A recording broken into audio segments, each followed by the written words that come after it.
I want to take a look at the mod I made on the Spirit Halloween Ghost Trap. This came out this past year, 2018's Halloween, and as soon as I saw it, I knew that it was a really good base prop to do a repaint on, maybe a little retooling to make it a little closer to movie accurate for a fairly inexpensive price. The year previous, they had done the Proton Pack, which you saw at the beginning of this video. I think the 2018 model was a little different. Mine is the 2018 model. And in 2018, they also introduced a couple other props. They have the PKE meter, which I also did a small mod on, but nothing nearly as extensive as I've done with the trap here. And they did a really basic, just costume belts and the ecto goggles, whatever those are officially called. I never picked either of those up, but the trap was the one I was most excited about. The other stuff I kind of bought with coupons or on clearance. I should think I bought this with a coupon too, but you know, it's Spirit Halloween, everything else has a coupon. But I just kind of wanted to do a quick rundown of the changes I made and what I did to get this to be, to me, a pretty good representation of the movie prop. Though I will say it's not supposed to be exactly like the movie prop. Most of the mods I've seen done on it, people seem to kind of go with the theory is like, well, this is my ghost trap. So it's kind of the approach I took with this as well. This is mine, not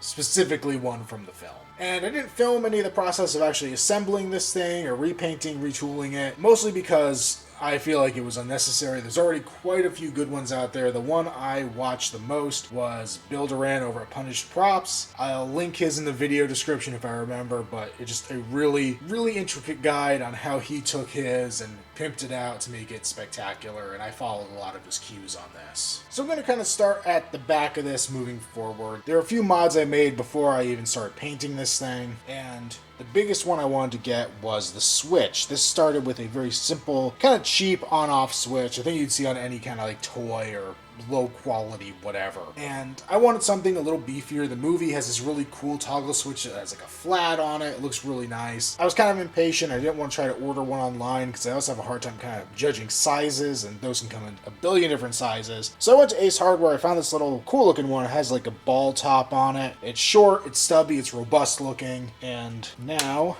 that is wired in there, so when I flip it, powers on the thing just like the old one used to.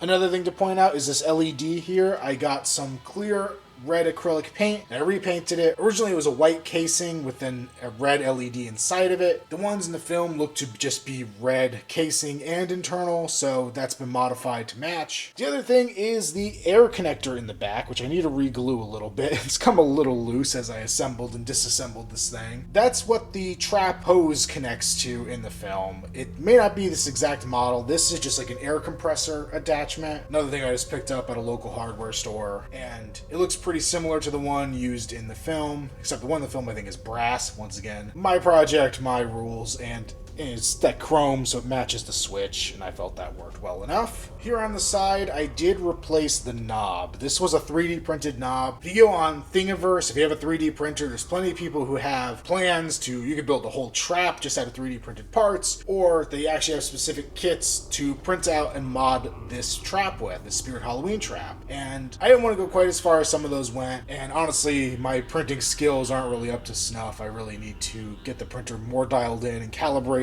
before I can do some of the intricate stuff. But I did print out this knob. The other one I think was just a round knob about the same size. This at least has that kind of triangular shape to it, which I thought helped. And then the last big change, another thing I followed from Bill Duran, was to make an elevated plate here for this knob. It does kind of preclude one of the decals that are supposed to go over top of it, but I like the look of that being a raised plate. Everything else on this has raised plates. The heatsink does, and if you flip it over, you know, this plate came like this where it was raised, and that makes sense. If you were assembling this thing, it looks like you would come in from the side and remove this side panel, and then you'd probably want the knobs and things to be replaceable and removable and all that. So after doing all that, I disassembled this thing and sanded everything down so the paint would adhere to it, gave it a gray primer, and then I went over the whole thing with a gloss black. The irony of that being, none of that gloss black is the black you're seeing here. The reason I used the gloss black is it was actually my airbrush gloss black. So what I did with it was to basically go ahead and make it all gloss black. Then I used the all-clad chrome, which pretty much was the entire bottle to cover this thing because I wasn't thinking clearly through my processes. In the Punished Props video, they actually masked off using toothpaste around the edges. So everything was silver. They'd mask off with the toothpaste and then do black over top of it. I actually hand painted in all my worn edges, except for like one or two that I tried the toothpaste on and then ran out of patience for it and ran out of kind of the vision of it. I was just having a hard time interpreting where those edges needed to go without it actually being black first. So I kind of wasted a lot of the chrome on there by painting things that were never going to be chrome in the end. But once that was done, I went back in. Everything that was going to stay that silvery chrome was masked off. And you can see, I think this is because I didn't really use a great base coat. It didn't really come out super chrome. It kind of came out almost like a galvanized steel or something, which works for this. It didn't need to be chrome. But then I went back in and painted everything else black. That needed to be black at least. I went back in and drilled out holes on each of the corners of the panels. There were little tiny fake screw heads on here initially. I had cut those off and sanded them down at the beginning. So now there were fresh holes, and I actually put real M3, I think they're like by 6mm socket head cap screws on there. Some I did have to sand down on the battery plate, but that got them too. And then it was really just a matter of going in and detailing everything with the silver on the edges to make it look scuffed and worn. I added the couple of decals that came with it, the 2 danger decals, and I sanded the hell out of them to make it look really gross and used.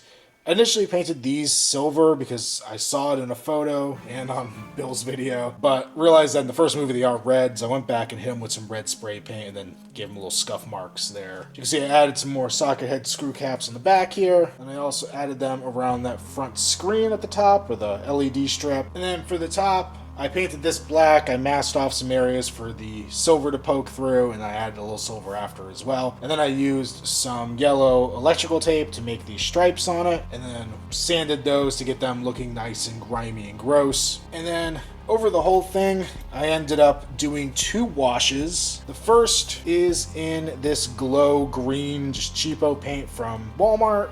And my hope is that when this has enough time to sit in the light and you put it in the dark, it will actually glow in some of the deep recesses, like there's some ectoplasm still gunked in there. And then I went over the rest of it with some watered down burnt umber oil paint, just to really add that extra layer of gross and dirtiness to it.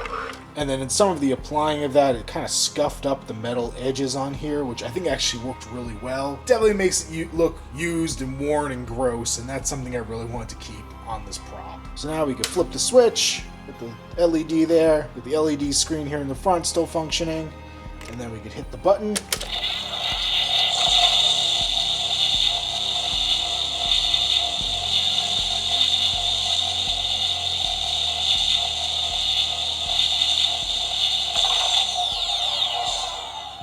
If you look inside, I actually went in with some aluminum tape to kind of cover up the inside, let it reflect a lot better than it was on its own. It's not a super clean job, but I think it works for this. It kind of looks like plumbing or something, which I think kind of fits the Ghostbusters aesthetic in a weird way. I also added some little strips in there. Basically in the front and back, there's a little green LED that lights up and does that effect you just saw, but I didn't really like how bright that light looked, so I added some scuffed up, just action figure packaging in there. I sanded it down to make it pretty opaque, and now you really can't see it because it blends in with that chrome interior pretty well, and that just diffuses the light a little bit, not tons. I kind of wish it diffused it a little more, but you take a look. After Slimer's done grumbling at us.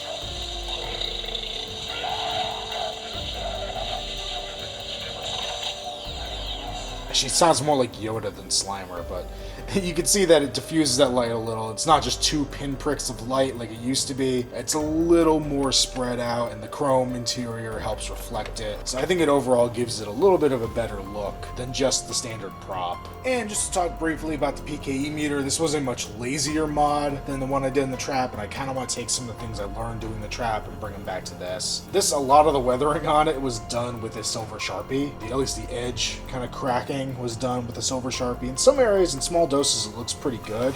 I don't know what the heck I was thinking here. I just tried to do this big scuff area, and it looks horrible. So definitely want to redo that. I could probably get that off with a little acetone or something and redo it. This got the same wash with the glow-in-the-dark paint. Pretty subtle. It's only really in some of the really deep recesses on here. But once again, that's really what I wanted out of it. I didn't want it to be super obvious. And then I believe the edges on the arms here I did with one of the little Tamiya weathering kits they sell for models and everything. So I just kind of took like a rust color and added it on here. I like how that came out. I think that looks pretty good. And a little more of that scuffing on the back. On both of these, I left the standard clips, the belt clips. I do want to try to find something else just to make it a little more official looking. Those clips are a little cheesy, but for now, I'm okay with that. I also do want to do the mod where they put the lines on the screen to give it more of a grid pattern. I think that would be really cool. And as a comparison point, here it is next to my real Ghostbusters trap that I've had since I was pretty young. And I did a review on it like years ago. I still love it. It's a cool little toy. You can see the form factor itself looks close enough to the real thing. I mean, it's tiny, but it's for kids. So it's kind of a nice thing to see the comparison here. You know, this one's got the fancy means of opening. And this one, not so much. Just a little foot pedal that doesn't work if you kink the hose. But yeah, they both open. They both glow in the dark, technically. This has glow-in-the-dark doors on it, which is kind of neat. So that's about all I've got. I just kind of wanted to talk about this project. I had a ton of fun doing it. I love building stuff, getting my hands dirty, and just making gross, disgusting-looking props. And this was a great opportunity to do it. I know I've been going a little prop replica heavy here on the channel lately. I do want to throw some action figure stuff and other things in here, again, as usual, but this has really been what's been entertaining me the most right now. And I figured instead of just doing it on my own, I might as well share it with you guys and maybe you can get some enjoyment out of it as well. So I'll see you guys in the next one. Later.